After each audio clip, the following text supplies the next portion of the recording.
Hi, my name is Meg Fuller, and I'm the Marketing and Group Sales Manager here at Bristol Mountain.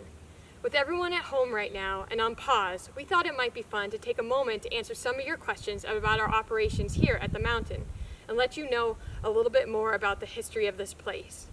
We were pleasantly surprised. You guys submitted a lot of questions, which is awesome. We didn't have the opportunity to answer all the questions, but stay tuned. We may do some future broadcasts, and I think that'll be a lot of fun. Our first question comes to us from Gavin, who is in 4th grade at Victor Primary School. Hi, my name is Gavin Canzano. I'm on the Bristol Mountain freestyle team. My question is, what was the first run made at Bristol Mountain? That's a great question, Gavin. When Bristol Mountain opened in 1964, there were 11 trails: Rocket Run, Sunset Strip, Launching Pad, Outer Orbit, Crazy Comet, Meteor Mile, Explorer's Exit, Blast Off, Countdown, Second Stage, and Twilight Zone. We spoke to Ron Radnik, and he told us that the very first trail that they cut at Bristol Mountain was Rocket Run because that was where the chairlift needed to be installed.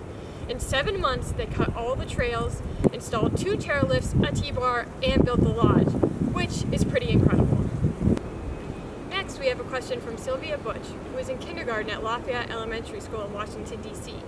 And she wants to know, why is Bristol Mountain so tall? To answer this question, I asked my friend Morris Thomas, who is a professor of geography at Michigan State University, to help us out.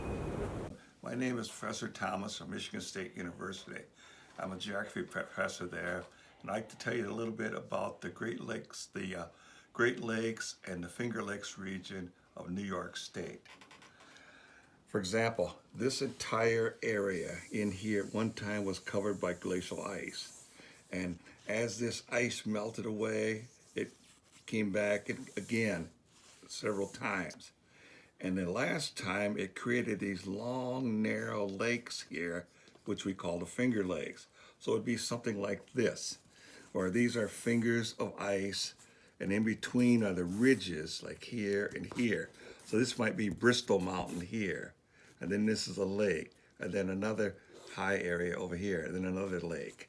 And it looks something like this today, where we can see the Finger Lakes are here. Here's Lake Ontario here, and these lakes are formed in these long valleys. So there's hills and ridges here and here, and over here somewhere in this region was where we would probably find Bristol Mountain. And this is all pretty flat out here, and these lakes all drain north into Lake Ontario here at Oswego. And then at one time, all of this meltwater from the glacial ice had to flow through here, the Mohawk Valley, then down the Hudson, then out to the ocean. So this area is a very interesting region in terms of its glacial geology. We got a lot of questions about how we make snow here at the mountain. But before we start to answer those questions, I wanted to take a moment to see how you at home think that we make snow. Hi, it's Luke. I think you make snow with machines, and you put water in the machines, and then when it gets cold, that water changes into snow, and it comes like machines. This is how I think their snow is made. I think that they mix some chemicals, maybe freeze it or get it nice and cold, and then their snow guns blow it out with strong winds that they make. I think you make snow because the snowmakers are doing it, and the snowmakers work like this. There's air that comes from the air compressor in the snowmaker, and then the air gets mixed with the water and turns the water into a high pressure, and then the misters mist them out, and it turns into snow. Those are all some really great ideas. Thank you so much for sharing them with us. To get to the bottom of how snow is made, I decided to call in a professional, Timothy Wang, who is a senior project engineer at Radnik Industries, a company that is located right in Rochester in Victor, New York. They make snowmaking systems that are installed all over the world. Let's hear what Timothy had to say about how snow is made. Hi there, we're going to talk about how to make snow. There are 4 basic things that are required to make snow at a ski resort. First of all, temperature has to be below 32 degrees. You cannot really make snow above 32 degrees at a ski area. Also, you have to create a fine water mist. And the third thing is you need to have the water particles give it time to freeze before hitting the ground. And the fourth thing that you need is you need what's called a nucleator particle, or it's kind of a cedar particle, which is essentially a very fine ice particle. So with all these 4 requirements put together, then you could create snow on the ground. So there are 3 basic types of snow guns that are used in industry. The first type is called an air-water gun.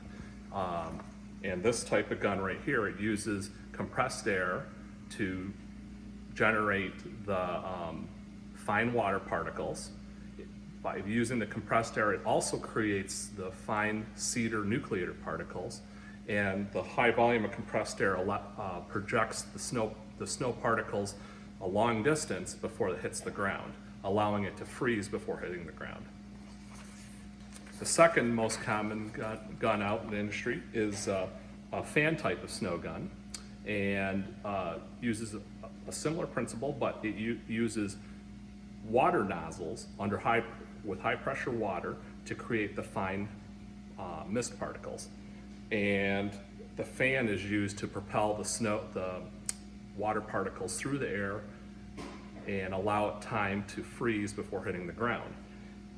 On the snow gun itself, there's a very small air compressor which is used to create the nucleator or cedar particles.